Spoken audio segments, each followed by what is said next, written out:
بالکل اس وقت میں موجود ہوں ارمغان کے گھر کے اندر، اور ارمغان کا گھر کس طریقے سے ڈیزائن کیا گیا ہے، اس گھر کو کتنا سیکیور بنایا گیا تھا، یہ میں آپ کو دکھاتا ہوں۔ سب سے پہلے میں آپ کو دکھاتا ہوں، یہ اس ارمغان کے گھر کا مین دروازہ ہے جس پہ الیکٹرانک گیٹس لگائے گئے تھے۔ یہ تمام تر گیٹس جو ہیں وہ موبائل فون سے آپریٹ کیے جاتے تھے، اور یہ بہت مہنگا ایک سسٹم ہے جو کہ یہاں پہ لگایا گیا ہے۔ نہ صرف یہ بلکہ آپ اگر آگے آتے ہیں تو یہاں پہ یہ پورا ایک لان ایریا ہے، یہاں پہ ان کی گاڑیاں کھڑی ہوتی ہیں، اور یہ پورا ان کا گھر ہے۔ یہاں پہ آپ دیکھ سکتے ہیں بیش قیمت گاڑیاں جو ہیں وہ یہاں پہ کھڑی ہوئی ہیں، اور سٹل ان گاڑیوں کے نمبرز جو ہیں وہ موجود نہیں ہیں۔ یہ وہ گاڑی تھی جو کہ ارمغان اپنے استعمال میں رکھتا تھا۔ اس گاڑی کا جو ایک سائیڈ کا شیشہ ہے وہ بھی ٹوٹا ہوا ہے، یہ بھی آپ دیکھ سکتے ہیں۔ ساتھ ساتھ اس میں اس گاڑی کے بعد دوسری گاڑی، وہ بھی ایک بیش قیمت گاڑی ہے۔ اس گاڑی کو بھی جو ہے وہ آپ دیکھ سکتے ہیں، اس گاڑی کے اوپر ایک نمبر پلیٹ لگی ہوئی تھی جو کہ اب ہٹا دی گئی ہے۔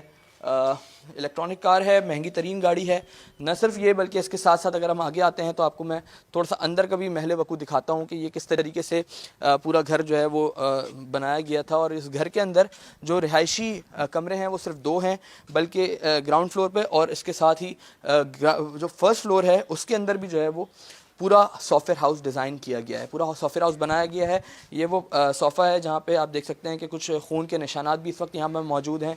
بتایا جا رہا ہے یہ وہ خون کے نشانات ہیں جب یہ پولیس مقابلہ ہوا ہے، مقابلے کے بعد جو ڈی ایس پی اس واقعے میں زخمی ہوئے تھے ان کا جو ہے وہ خون ہے۔ اس کے ساتھ ہی جب پولیس اندر آئی ہے تو یہاں پہ آپ دیکھ سکتے ہیں کہ اس وقت بھی یہاں پہ خون پڑا ہوا ہے سارا۔ یہ ادھر سے جو ہے وہ پولیس کا مقابلہ چلتا رہا، دیواروں پہ نشانات بھی جو ہے وہ دیکھے جا سکتے ہیں۔ تھوڑا سا اگر آپ اندر آتے ہیں تو میں آپ کو دکھاتا ہوں، یہ وہ دروازہ ہے، اس پہ بھی لاکس لگے ہوئے ہیں، لاکس لگے ہوتے ہیں۔ لاکس لگنے کے بعد جو ہے وہ اندر جب ہم داخل ہوتے ہیں تو یہ پورے ہال کا ایریا ہے۔ اس ہال کے ایریا کے اندر جو ہے وہ تمام تر سی سی ٹی وی کیمراز نصب کیے گئے ہیں۔ تھوڑا سا اب آگے آتے ہیں تو میں آپ کو یہاں سے اصل چیز دکھانا شروع کرتا ہوں کہ یہ وہ سیڑھیاں ہیں، یہاں 3 کمرے ہیں اور 3 کمروں کے اندر جو ہے وہ رہائشی عمارت ہے۔ جب ہم پہلی منزل پر آتے ہیں تو یہاں پہ پورا ایک سافٹ ویئر ہاؤس ڈیزائن کیا گیا ہے۔ اس سافٹ ویئر ہاؤس کو کس حد تک سیکیور کیا گیا تھا یہ آپ دیکھ سکتے ہیں۔ واک تھرو گیٹ لگایا گیا ہے، واک تھرو گیٹ کے ساتھ ساتھ کیمراز آپ کو چاروں طرف سے مانیٹر کر رہے ہیں۔ اس حد تک کی سیکیورٹی کا مقصد یہی ہے کہ یہاں پہ جو ہے وہ ایک بڑا بزنس رن کیا جا رہا تھا، بڑا کام کیا جا رہا تھا۔ اور یہ میں آپ کو یہ بھی بتا دوں، یہ وہی جگہ ہے جہاں پہ مصطفیٰ نے اپنے دوست کو آخری دفعہ میسج کیا تھا کہ میں ارمغان سے ملنے کے لیے جا رہا ہوں۔ ارمغان نے اس کو اسی مقام پر بلایا تھا۔ یہاں پہ جب ہم داخل ہوتے ہیں تو آپ دیکھ سکتے ہیں کہ یہ پورا ایک سافٹ ویئر ہاؤس آفس لک دے رہی ہے اس جگہ پہ۔ یہاں پہ پولیس نے ریڈ کری، ریڈ کرنے کے بعد جب یہاں پہ پولیس پہنچی تو 4 گھنٹے تک مقابلہ چلتا رہا۔ جو 4 گھنٹے تک مقابلہ ہو رہا تھا، مقابلے کے دوران آپ دیکھ سکتے ہیں کہ یہ دیواروں پر فائرنگ کے نشانات موجود ہیں۔ ایک نشان یہ ہے، ایک نشان وہ سامنے کی طرف ہے، میرا کیمرہ مین اگر آپ کو دکھا سکے اس نشان کو بھی آپ کو دکھاتا ہوں کہ وہ نشان ہے۔ اس نشان کے اوپر جو ہے وہ فائر لکھا ہوا بھی ہے۔ یقیناً کرائم سین یونٹ یہاں پر آئی تھی، اس نے شواہد اکٹھے کیے ہیں اس جگہ سے۔ یہاں پہ ایک اور چیز دیکھنے میں آئی ہے، کچھ کارپیٹ کے ٹکڑے جو ہے وہ کٹے ہوئے ہیں۔ یہاں پہ یہ بات بتائی گئی ہے، جو انٹیروگیشن میں چیز سامنے آئی ہے، شراز نے بتایا ہے کہ مصطفیٰ کو یہاں پر زخمی کیا گیا اور پھر مصطفیٰ کو لے جایا گیا۔ تو یہ وہ مقامات ہیں جہاں پہ خون کے دھبے پڑے ہوئے تھے۔ پولیس نے ان تمام تر کارپیٹ کی جگہوں کو جو ہے وہ کٹ کیا اور پھر اس سے بلڈ سیمپل نکالے۔ بلڈ سیمپل نکالنے کے بعد جو مصطفیٰ کی والدہ کا ڈی این اے کرایا گیا تھا، اس ڈی این اے سے میچ کرایا، جو اب اس ڈی این اے سے جو ہے وہ میچ ہو چکا ہے، اور اس بات کی تصدیق ہو گئی ہے کہ یہ خون مصطفیٰ کا ہی ہے۔ یہاں پہ آپ دیکھ سکتے ہیں کہ تمام تر سرورز جو ہیں وہ بکھرے پڑے ہوئے ہیں۔ کمرے کی حالت بہت بری ہے۔ چاروں طرف اس کمرے میں ایک چیز دیکھی جائے تو یہاں پہ دیکھ سکتے ہیں کہ چاروں طرف اس کمرے کے اندر جو ہے وہ کپڑے پڑے ہوئے ہیں، کہیں پینٹ پڑی ہوئی ہے، کہیں شرٹس پڑی ہوئی ہیں۔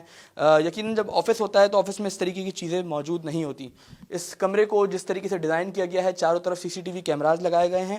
اور یہاں پہ میں آپ کو دکھاتا چلوں کہ یہ جو باس روم ہے، وہ باس روم یہ تھا جو کہ ارمغان کا روم ہے۔ اور اس روم کے اندر میں آپ کو دکھاتا ہوں تو یہاں پہ جب ہم اندر آتے ہیں تو یہاں پہ آپ دیکھ سکتے ہیں کہ چاروں طرف کپڑے پڑے ہوئے ہیں سٹل۔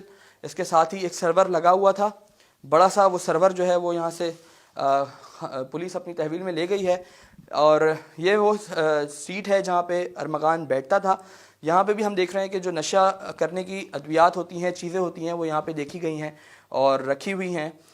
بہت سارے ایسے پیپرز ہیں جو کہ نشے میں استعمال کیے جاتے ہیں، بہت ساری ایسی چیزیں ہیں جو ٹیبل پہ رکھی ہوئی ہیں، اس کو استعمال کیا جاتا ہے۔ تو اس بات کی گواہی یہ جگہ دے رہی ہے کہ یہاں پہ نشے کا استعمال بے دریغ ہو رہا تھا، اور پھر اس کے ساتھ ساتھ اس مقام پہ ہی مصطفیٰ کو آخری دفعہ لایا گیا، اور اس کے بعد جو شیراز نے بات بتائی ہے کہ مصطفیٰ کو یہاں پہ بے ہوشی کی حالت میں یہاں سے گاڑی میں ڈال کر لے جایا گیا مصطفیٰ کی، اور اس کو پھر بلوچستان منتقل کر دیا گیا۔ بلوچستان منتقل کرنے کے بعد مصطفیٰ کی لاش کو مسح کیا گیا۔ یہ کہنا ہے ارمغان کے قریبی ساتھی شیراز کا کہ اس کو کس طریقے سے جو ہے وہ قتل کیا، اور پھر اس کے بعد جو ہے وہ یہ لوگ واپس یہاں پر آئے، جس کے بعد پولیس نے تحقیقات شروع کریں۔ تحقیقات کے بعد ارمغان کو سب سے پہلے جو ہے وہ پولیس نے گرفتار کیا، اس کے بعد پھر جو اس کا دوست تھا شیراز، اس نے تمام تر راز جو ہے وہ فاش کیا، اور یہ بات سامنے آئی کہ مصطفیٰ کی لاش وہی لاش ہے جو کہ بلوچستان دھارے جی مقام پر جلائی گئی تھی۔ جی